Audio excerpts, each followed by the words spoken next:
ہمارے آقا کریم کو اللہ نے حکم دیا، پہلی وحی اتری اقرأ بسم ربک الذی خلق، اللہ کا حکم آیا آپ اعلان نبوت فرمائیں اور سب سے پہلی دعوت دیں تو اپنے اقربا کو، اپنے خاندان کو دعوت دیں، قریش والوں کو دعوت دیں۔ امام الانبیاء نے سارے خاندان والے بلائے ہیں اور صحن ہے جناب ابو طالب کا، پہلی دعوت دی گئی، اسے دعوت ذی العشیرہ کہا جاتا ہے۔ کیا کہا جاتا ہے؟ دعوت ذی العشیرہ، دعوت عشیرہ بھی کہا جاتا ہے۔ پہلی دعوت ہے جناب ابو طالب کے گھر، امام الانبیاء اعلان نبوت، اظہار نبوت فرمانے لگے،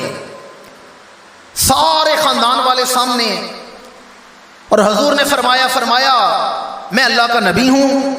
مجھ پر وحی اتری ہے اور میری دعوت ہے قولوا لا الہ الا اللہ تفلحوا، یہ جن کی ہم عبادت کرتے ہیں یہ جھوٹے ہیں، سچا ہے تو خدا وحدہ لا شریک ہے۔ حضور نے اپنی نبوت کا اظہار کیا، وہ فرشتہ جو نبیوں پر وحی لے کر آتا رہا وہ مجھ پر وحی لے کر آیا ہے، مجھے میرے رب کا حکم ہے اعلان نبوت کیا جائے۔ پھر حضور نے ان کے چہرے دیکھے، ان کی آنکھیں دیکھیں، کون ہے جو میرا ساتھ دے گا، کون ہے جو کار خیر میں میرا دست و بازو بنے گا؟ کیا دیکھا؟ کوئی بھی ساتھ دینے والا نظر نہیں آ رہا۔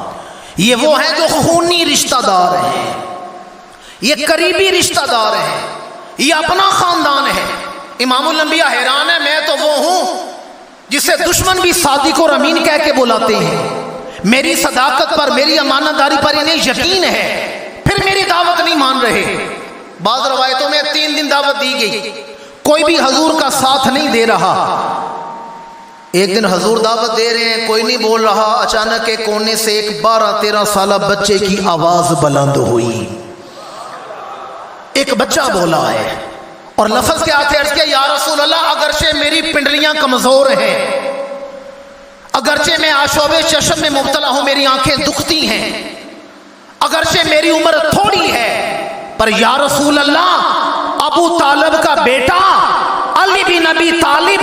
آج یہ اعلان کر رہا ہے جب تک علی کی سانس چل رہی ہے میں ہمیشہ آپ کے ساتھ وفادار رہوں گا۔ یا رسول اللہ اگرچہ میری ٹانگیں کمزور ہیں، میرا وجود چھوٹا ہے، میں ان سب میں چھوٹا ہوں، عمر تھوڑی ہے، پر یا رسول اللہ میں دعویٰ کر رہا ہوں جب تک یہ سانس چل رہی ہے علی آپ سے وفا کرتا رہے گا۔ علی آپ سے، بسم اللہ، علی آپ سے،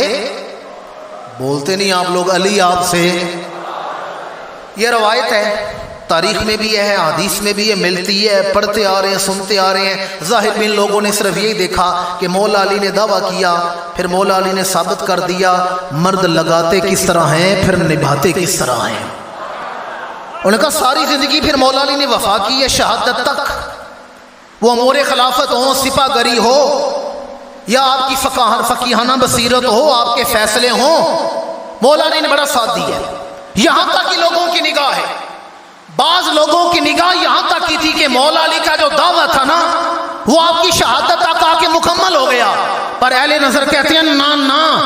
علی جو دعویٰ کر رہا تھا، علی بتا رہا تھا یا رسول اللہ علی بھی آپ کا وفادار ہے، علی کی نسل بھی آپ کی وفادار ہے،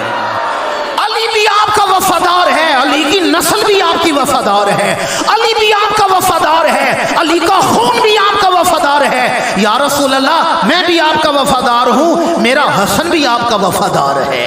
میرا حسین بھی آپ کا وفادار ہے اور میرا عباس بھی آپ کا وفادار ہے، میرا زین العابدین ہو، میرا باقر ہو، میرا جعفر صادق ہو، میرا موسیٰ کاظم ہو، میرا رضا ہو، میرا محمد نقی ہو، میرا علی تقی ہو، میرا حسن عسکری ہو، میرا بیٹا عبدالقادر جیلانی ہو، داتا گنج بخش علی حجویری ہو، شہنشاہ نقشبند ہو، معین الدین چشتی اجمیری ہو، تائیدار گولڑا ہو، یا رسول اللہ علی بھی آپ سے وفا کرے گا، علی کا خون بھی آپ سے وفا کرے گا۔ اسلام کی وفا اس خون میں شامل ہے۔